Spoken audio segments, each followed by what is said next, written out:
अध्याय 17। वे एक छोटे से मैदान में झाड़ियों के बीच में एक साथ खड़े थे और गोबो ने उन्हें बताया कि वह कहाँ था।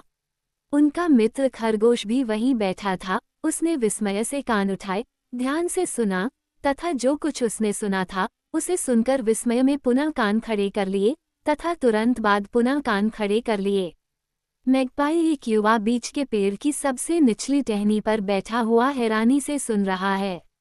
जय पासी एक राख के पेड़ पर बेचैनी से बैठा हुआ है, कभी कभी आश्चर्य में चीखता हुआ। वे जानते थे कि तीतरों का एक जोड़ा अपनी पत्नियों और बच्चों के साथ वहां पहुंच गया था। वे सुनते हुए आश्चर्य से अपनी गर्दनें ऊपर उठाते थे, उन्हें वापस अंदर खींचते थे, इधर उधर सिर घुमाते थे और अवाक रह जाते थे। गिलहरी उछलकर अंदर आए और इस तरह से आगे बढ़ी कि ऐसा लगा कि वह बहुत उत्साहित है। वह जल्द ही जमीन से नीचे फिसल गई, एक या दूसरे पेड़ पर चढ़ गई, फिर अपनी खड़ी पूंछ पर पीछे झुक गई और अपनी सफ़ेद छाती दिखाए। वह लगातार गोबो को रोकना चाहता था, कुछ कहना चाहता था, लेकिन हर बार उसके आसपास के सभी लोग उसे चुप रहने का आदेश देते थे। उसने उन्हें बताया कि कैसे वह बर्फ में असहाय होकर पड़ा रहा और मौत का इंतजार करता रहा। कुत्तों ने ही मुझे ढूंढा, उसने कहा। वे कुत्ते डरावने हैं। वे पूरी दुनिया में सबसे डरावने प्राणी हैं। उनके गले खून से भरे हुए हैं, उनकी आवाज़ें क्रोध से भरी हुई हैं और उनमें दया नहीं है। उसने वहां मौजूद सभी लोगों की तरफ देखा और बोला, उद्धरण चिन्ह ... लेकिन ठीक है, बाद में मैंने उनके साथ ऐसे खेला जैसे हम सब बराबर हों। उसे खुद पर बहुत गर्व था।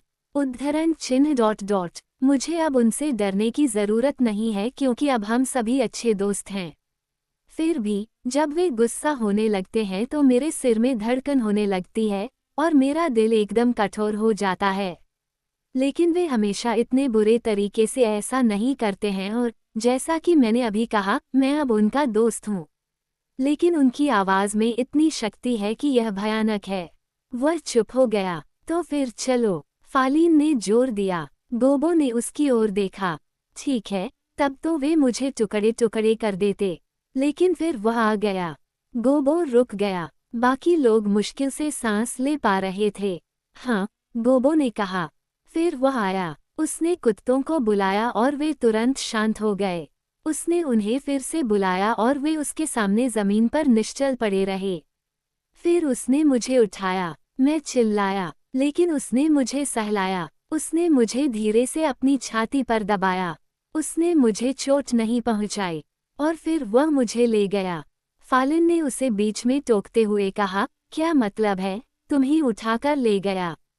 गोबो ने विस्तार से और कुछ आत्मा महत्व के साथ समझाना शुरू किया।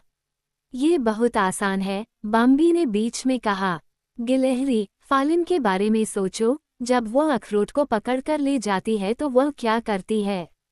अब गिलहरी को आखिरकार बोलने का मौका चाहिए था। उद्धरण चिन्ह ... मेरा एक चचेरा भाई, उसने उत्साह से बोलना शुरू किया।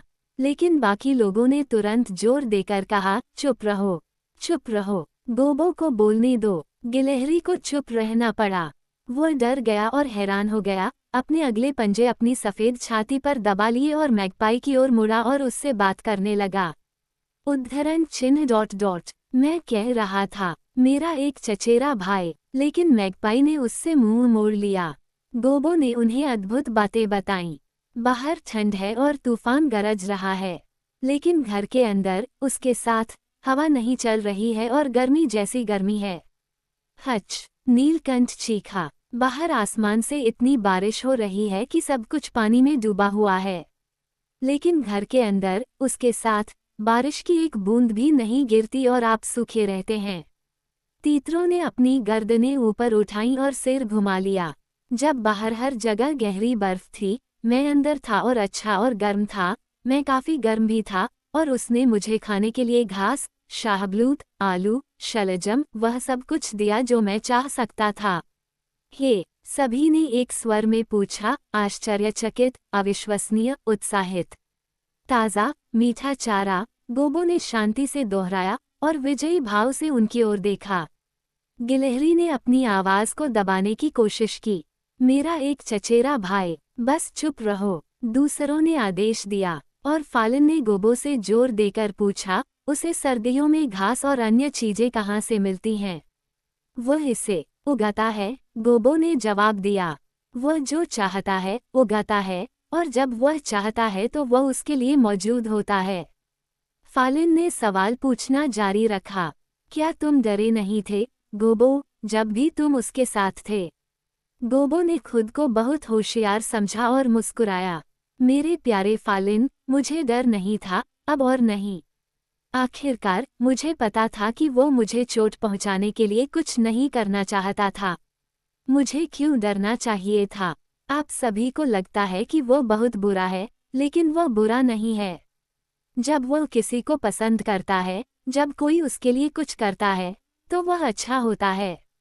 प्यारा और अच्छा। पूरी दुनिया में ऐसा कोई नहीं है जो उसके जितना अच्छा हो सके।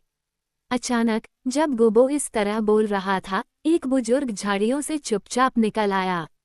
गोबो ने उस पर ध्यान नहीं दिया और बोलना जारी रखा, लेकिन बाकी सभी लोगों ने उस बुजुर्ग को देख लिया था और उसके प्रति विस्मय में अपनी सांस रोक ली थी। बुजुर्ग वहीं बिना हिले डुले खड़े रहे और गहरी और गंभीर निगाहों से गोबो को देखते रहे।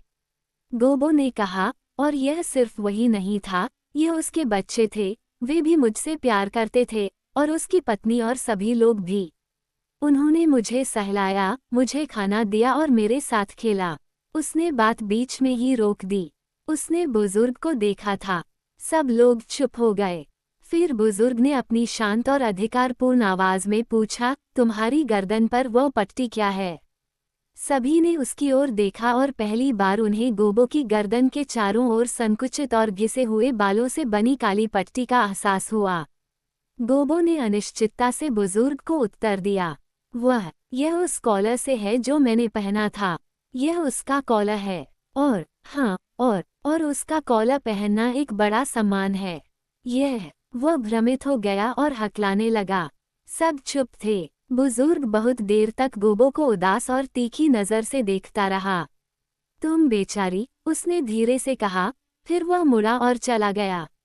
इस हलचल के बाद जो शांति छाई थी, उसमें गिलहरी ने बड़बड़ाना शुरू कर दिया। देखा, मेरा एक चचेरा भाई भी उसके साथ था। उसने उसे पकड़ लिया और उसे कमरे में बंद कर दिया। ओह, बहुत लंबे समय तक, जब तक कि एक दिन मेरा चचेरा भाई। लेकिन गिलहरी की बात कोई नहीं सुन रहा था। वे सब चले गए।